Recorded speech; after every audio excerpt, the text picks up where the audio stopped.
diriwayatkan dalam hadis Rasulullah bahwa ada sahabat namanya Thabit bin Qais bin Syammas. Thabit bin Qais bin Syammas ini adalah salah satu orang Ansar dari Bani Hazraj. Dia ikut dalam perang Uhud,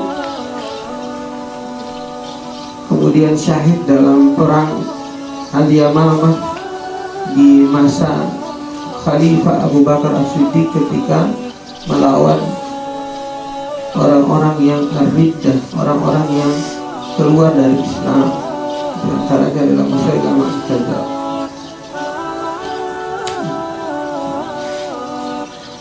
Ketika turun ayat Al-Quran surat Al-Hujurat ayat kedua, Ya ayyuhalladzina amanu La tarfa'u aswatakum fawqa sawtin nabi wa la tajharu lahu bil qawli ka jahri ba'dikum li ba'din an tahbata a'malukum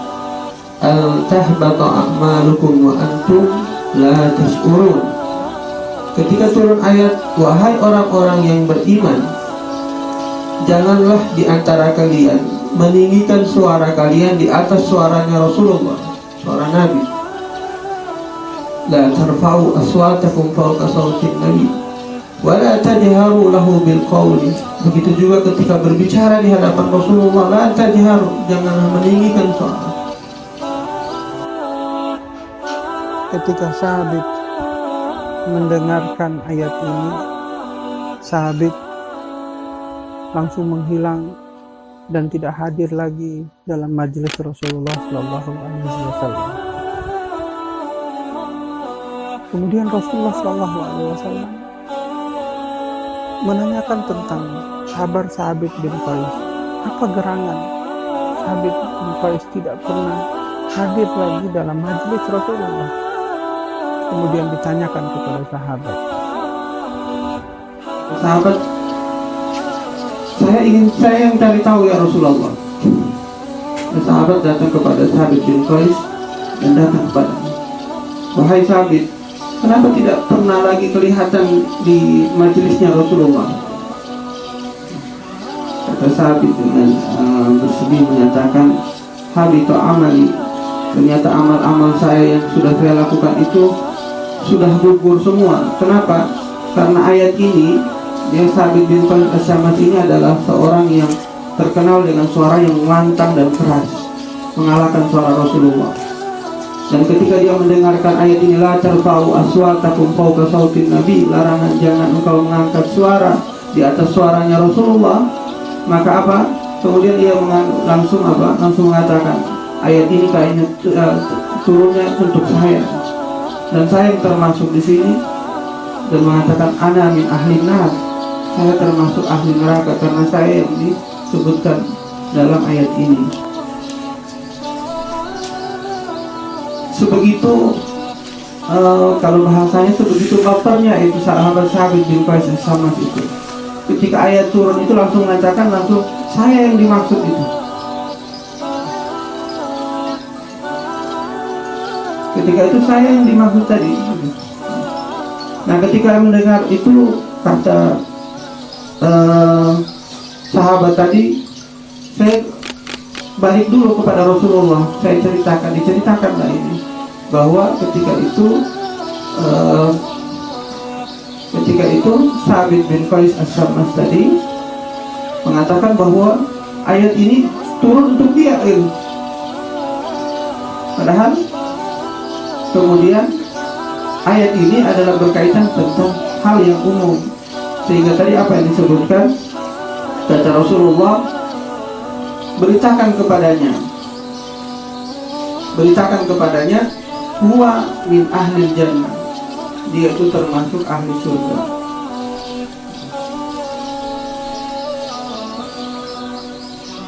Para kalian yang dirahmati oleh Allah, apa yang digambarkan oleh sahabat Thabit bin Qais As-Syammas ini adalah menggambarkan beginilah kondisi kita harusnya bersama Al-Quran itu. Harusnya beginilah kondisi kita ketika bersama Al-Quran. Ketika kita membaca ayat-ayat Al-Quran tadi berkaitan tentang ayat-ayat tentang larangan itu, menghadirkan apakah diri kita itu benar-benar sudah tidak termasuk dalam ayat ini gitu. Seperti halnya Sabit bin Qais As-Sa'di. Jika disebutkan dalam Al-Quran, afala yatadabbaruna al-Quran, afala yatadabbaruna al-Quran, am ala qulubin aqfaluha. Apakah kita tidak pernah mentadabburi Al-Quran, atau di dalam hati-hati kita ini ada sudah terkunci? Dan inilah yang menyebabkan para sahabat yang dulunya di masa ketika masuk di masa jahiliyah yang terkenal dengan qaswatul qalbi, hati yang keras, ketika masuk Islam maka apa? Mereka tadi ketegaran tadi seperti Umar bin Khattab. Siapa yang tidak kenal Umar bin Khattab? Bahkan ketika di kisah-kisah hijrahnya Umar bin Khattab ingin hijrah ke kota Madinah, betapa kerasnya Umar bin Khattab dan mengatakan kalau para sahabat, dan banyak di antara sahabat itu yang kalau keluar dari kota Mekah untuk hijrah ke Mekah itu harus dengan sembunyi-sembunyi. Tetapi Umar bin Khattab dengan tegasnya mengatakan, saya ingin berhijrah. Diumumkan kepada orang-orang Quraisy pada saat itu. Siapa ingin istrinya ingin menjanda, siapa yang ingin anaknya menjadi yatim, maka temui saya di balik bukit. Begitu tegarnya daripada Umar bin Khattab. Ketika bersama Al-Quran, ketika dibacakan surat At-Tur, inna azaba rabbika lawaqi', sesungguhnya azab Allah Subhanahu wa taala pasti akan terjadi, malahu min dafi', tidak ada siapapun yang dapat mengelak daripada azab Allah Subhanahu wa taala itu.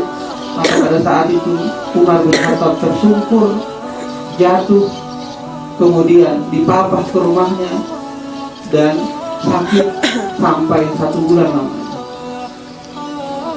Inilah yang dimaksudkan tadi, bahwa bagaimana para sahabat itu ketika membersamai Al-Quran, ghayyara kulla hayatihi, merubah seluruh kehidupan dari para sahabat menjadi lebih baik, menjadi lebih